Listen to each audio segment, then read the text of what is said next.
Hello dear students, very good morning. This is the second chapter of the biology, class 9, known as tissue, the building block of the life. ठीक है, तो बेटा ये second chapter start कर रहे हैं जिसका नाम है टिश्यू. टिश्यू होता क्या है, कितने तरह के होते हैं, प्लांट्स में अलग, एनिमल्स में अलग. तो बेटा यहाँ इसको स्टडी किया जाएगा. तो हम स्टार्ट कर रहे हैं टिश्यू चैप्टर. ठीक है, तो इसकी डेफिनेशन क्या तो देखते हैं बेटा टिश्यू क्या होता है. ठीक है, tissue is a group of similar cells और to perform a specific function. एक ऐसा सेल्स का ग्रुप होता है बेटा जो करता क्या है कि सिमिलर तरह का एक ही काम करते हैं और सिमिलर तरह की सेल्स होती हैं. ये नहीं कि इसके अंदर डिफरेंट टाइप्स की अलग अलग सेल ले ली जाएँ और उसको हम ग्रुप कहें, तो उसको हम सेल्स का ग्रुप बोलेंगे लेकिन डिफरेंट टाइप से. लेकिन यहाँ क्या है कि a similar type of cells group उसको हम कहते हैं टिश्यू बेटा, जो एक स्पेसिफिक फंक्शन को फॉलो करेंगे. Okay, in unicellular organism single cell perform all the vital activities. जितने भी हमारे यूनिसेलुलर ऑर्गेनिज्म होते हैं बेटा उसके अंदर डिफरेंट टाइप्स के ये जो होते हैं अलग अलग तरह के सेल्स होते हैं. लेकिन सिंगल सेल में क्या होगा बेटा, जितनी भी होते हैं जैसे single cell perform all the vital activities.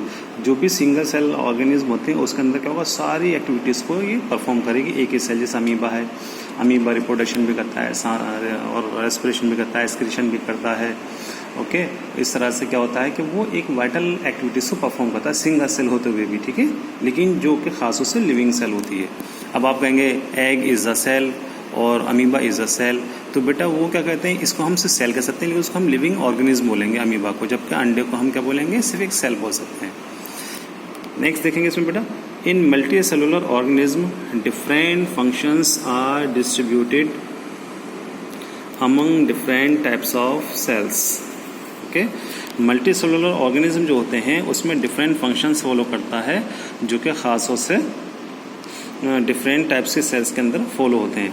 यानी कि जैसे हमारे यहाँ के देखो मल्टी सेलुलर ऑर्गेनिज्म में क्या है, आरबीसी है, डब्ल्यूबीसी है, मसल सेल्स हैं, बोन सेल्स हैं, हमारे हेयर सेल्स हैं, स्पर्म है, ओवम है, ये डिफरेंट टाइप्स की सेल्स हैं. तो we are called multi cellular organism. तो हमारे यहाँ जो फंक्शंस होते हैं डिफरेंट टाइप के फंक्शंस वो डिस्ट्रीब्यूट होते हैं डिफरेंट टाइप्स के सेल्स के ज़रिए. This distribution of function among the cells is called division of labour. जैसे ही हमारी डिस्ट्रीब्यूशन ऑफ फंक्शन हो जाएगा सेल्स के अंदर उसको हम कहते हैं डिवीजन ऑफ लेबर कहते हैं. अब इसमें एक इम्पोर्टेंट पॉइंट है, हम जानना चाहते हैं ये टिश्यू शब्द कहाँ से आया, टिश्यू वर्ड जो आया है वो कहाँ से आया. तो यहाँ देखेंगे the tissue term was propose by Bichat 1801. तो बाइचैट एक साइंटिस्ट हैं, उन्होंने इस टर्म को सबसे पहले प्रपोज किया था. कौन से टर्म को बेटा, टिश्यू का किया था. अब एक इम्पोर्टेंट हेडिंग है जो टर्मिनोलॉजी है, this is histology. What is histology, तो इसमें देखेंगे हम जनरली शॉर्ट में जानते हैं स्टडी ऑफ टिश्यूज़. तो जिसमें टिश्यू की स्टडी की जाए हम उसे कहते हैं हिस्टोलॉजी. लेकिन यहाँ पर डेफिनेशन देना ज़रूरी है इसलिए मैं डेफिनेशन भी बता रहा हूँ.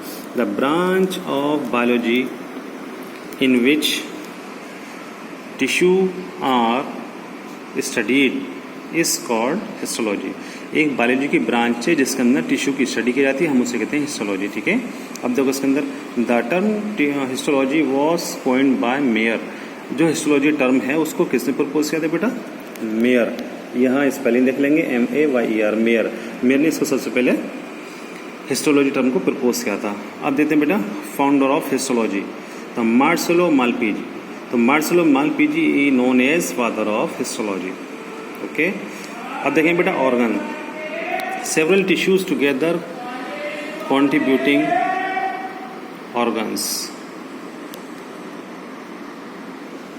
यानी कि डिफरेंट टाइप्स के टिश्यूज़ मिलते हैं ऑर्गन का सिस्टम को फॉलो करते हैं. अब हम जानते हैं बेटा tissues are of following two types, plant tissues और animal tissues. Now start plant tissues. क्योंकि बेटा अगर हम एनिमल टिश्यूज़ एक साथ शुरू नहीं कर सकते, हम यहाँ पर जो शुरू करें दे आर प्लांट टिश्यूज़. तो प्लांट टिश्यूज़ क्या है, कितने तरह के होते हैं, तो बेटा उसको हम स्टडी कर रहे हैं. तो देखेंगे यहाँ पर depending on the capacity to divide the plants tissues are classified into two main types. Number 1 meristematic tissues और सेकंड परमानेंट टिश्यूज़. तो meristematic tissue, second permanent tissue. तो they are the plant tissue. कौन से बेटा? Number 1 meristematic tissue और second permanent tissue. पहले कौन से हैं? प्लांट टिश्यू, मेरिस्टेमेटिक टिश्यू और सेकंड परमानेंट टिश्यू। तो यहाँ जो स्टार्ट कर रहे हैं दैट इज मेरिस्टेमेटिक टिश्यूज क्या होते हैं, तो हम उसको स्टडी करते हैं बेटा, ठीक है। तो मेरिस्टेमेटिक टिश्यू बेटा जनरली ये जानिए जितने भी होते हैं all are living cells, all are living tissues, क्योंकि ये इब्तदा करते हैं, ये स्टार्टिंग करते हैं। जब हमारा सीड जर्मिनेट करता है तो जर्मिनेशन के दौरान जितने भी हमारे लीव्स निकलेंगे, स्टेम निकलेगा, वो हमेशा देखेंगे अब ग्रीन होता है। तो इस ग्रीन होने की बेस पर हम जानते हैं कि वहाँ जितनी भी सेल्स पाई जाएंगी ऑल आर लिविंग, तो उसी से बना मेरिस्टेमेटिक टिश्यू। इसको हम मेरिस्टेम भी कहते हैं बेटा, देखेंगे।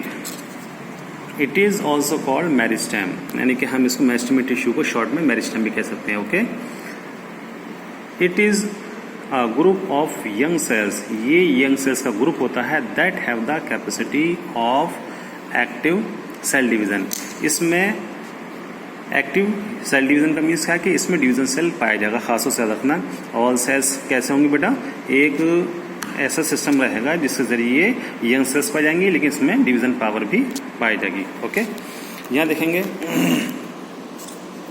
It is found in growing regions, जो खास उससे ग्रोइंग रीजन्स होते हैं वहाँ पर ये पाए जा सकते हैं, such as root tip, shoot tip, etc। तो जहाँ जहाँ भी रूट टिप और शूट टिप होगी वहाँ बेटा ये पाया जाएगा। जैसे हम जानते हैं जहाँ से नन्ही नन्ही पत्तियाँ निकलती हैं वो शूट टिप कहलाता है, जहाँ से रूट्स डेवलप होती है उसे रूट टिप कहते हैं। जैसे हमारी फिंगर टिप होती है उसको हम टिप कहते हैं, यहाँ रूट टिप और शूट टिप पर पाया जाता है, ठीक है। These are made up of dividing cells, यानी इसमें डिवीजन पावर पाई जाती है। अब देखेंगे यहाँ पर कैरेक्टरिस्टिक्स ऑफ मेरिस्टेम। मेरिस्टेम के कैरेक्टरिस्टिक्स क्या है तो देखते हैं। Number 1, these are small usually cubical, ठीक है। ये कैसी होती है बेटा?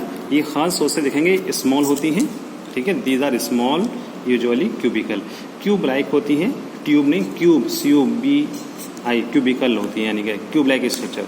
तो छोटी छोटी सी होंगी क्यूब लाइक होंगी। Next, these are thin walled cell, इनकी जो सेल वॉल होती है हमेशा बेटा बहुत बारीक होगी, पतली होगी, which is made up of cellulose, जो कि सेलुलोज से बनी होगी। तो इसकी जो सेल वॉल है वो पतली होगी और सेलुलोज से बनी होगी। Next, all cells are living, सारी की सारी सेल्स लिविंग हैं, compactly arrange without inter cellular spaces. ये जो सेल्स होती हैं कॉम्पैक्टली अरेंज होती हैं बिना इंटरसेलुलर स्पेस। जैसे कि हमारे पास बहुत सारी बॉल्स हैं, बॉल को हम एक दूसरे के एक कार्टून में डाल देते हैं, जब कार्टून में डालेंगे तो उसमें बेटा कुछ गैप पाया जाएगा, उसी गैप को हम कहते हैं इंटरसेलुलर स्पेस। यानी कि सेल्स के बाहर जो गैप पाया जाता है उसे कहते हैं हम इंटरसेलुलर स्पेस। तो इसके अंदर बेटा क्या होगा? गैप नहीं होगा। वेस्कुलर ऑलमोस्ट एब्सेंट, वैक्यूल्स जो होते हैं वो हमेशा एब्सेंट होते हैं बेटा। अब वैक्यूल्स क्या होते हैं? तो वैक्यूल्स जो होते हैं बेटा जनरली हर प्लांट सेल्स में स्पेशल पाए जाते हैं, ठीक है। प्लांट सेल्स का एक मेन पार्ट होता है जो सेंट्रली लोकेटेड होता है, उसके अंदर ये वैक्यूल्स पाते हैं। तो इसके अंदर क्या होगा? वैक्यूल्स ऑलमोस्ट एब्सेंट, इसमें वैक्यूल्स हमेशा एब्सेंट होंगे। सेल्स में भी राउंडेड, ओवल, पॉलीगोनल, etc। तो राउंड भी हो सकती हैं, ओवल भी हो सकती हैं, पॉलीगोनल भी हो सकती हैं। They have dense granular cytoplasm, इसके अंदर साइटोप्लाज्म भरा हुआ, यानी कि डेंस मीन्स भरा हुआ, ग्रेनुलर और दानेदार साइटोप्लाज्म इसमें पाया जाएगा। Next point, these cells have a large and permanent nucleus prominent. These cells have a large and prominent nucleus, इसमें एक बड़ा न्यूक्लियस और प्रोमिनेंट जो आसानी से नजर आ जाएगा वो न्यूक्लियस पाया जाएगा। जिस सेल्स में न्यूक्लियस और साइटोप्लाज्म पाया जाता है वो हमेशा लिविंग सेल्स होती हैं। Now start types of meristematic tissue on the basis of location. Location की बेस पर हमारे मेरिस्टेमेटिक टिश्यू तीन तरह के होते हैं। Number 1 apical meristem, second intercalary meristem और लास्ट लेटरल मेरिस्टेम। तो यहाँ देखते हैं, हम पहले स्टार्ट करते हैं एपिकल मेरिस्टेम।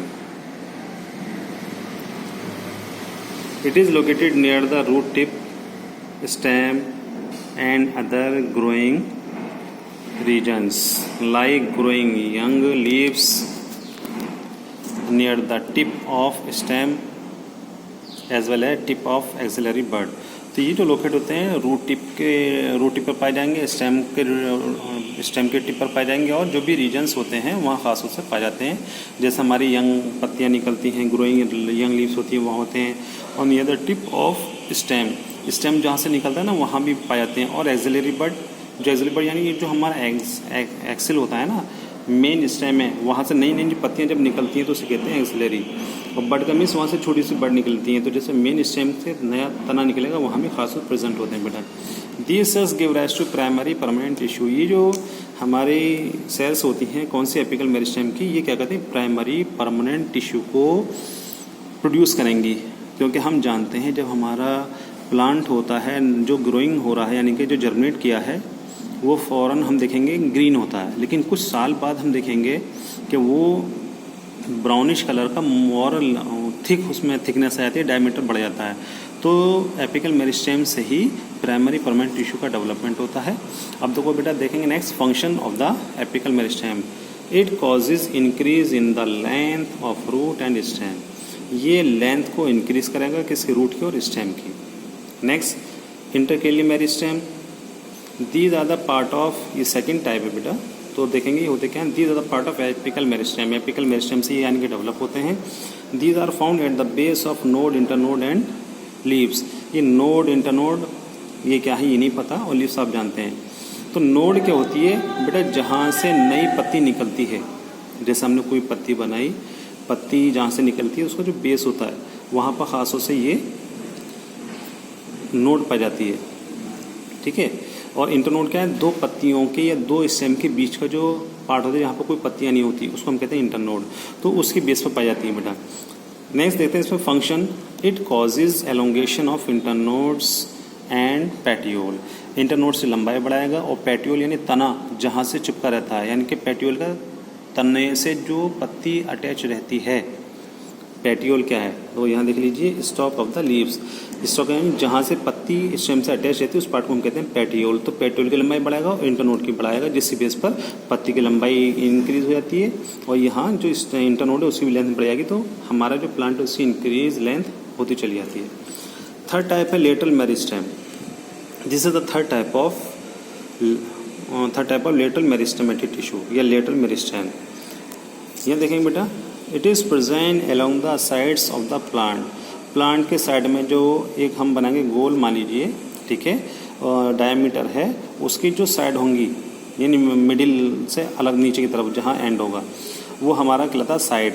तो साइड के अंदर ये पाया जाता है। It is responsible for increase in diameter. क्या करेगा बेटा, इंक्रीज करता है डायमीटर को, ठीक है, यानी कि गिर्थ जो होती है of the plant stem and root और तने की गिर्थ को बढ़ाने में ये हेल्पफुल होता है। It is also responsible for growth in thickness.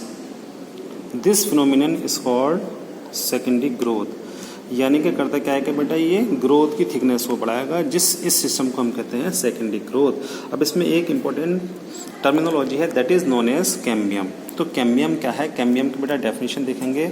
The cambium only present in dicot plant. ये ख़ास तौर से कहाँ प्रेजेंट होगा, ओनली डाइकोट प्लांट्स में प्रेजेंट होगा, क्योंकि हम जानते हैं जितने भी डाइकोट प्लांट्स होते हैं उनकी हाइट बहुत ज़्यादा होती है और ये ऑलवेज वुडी प्लांट्स होते हैं।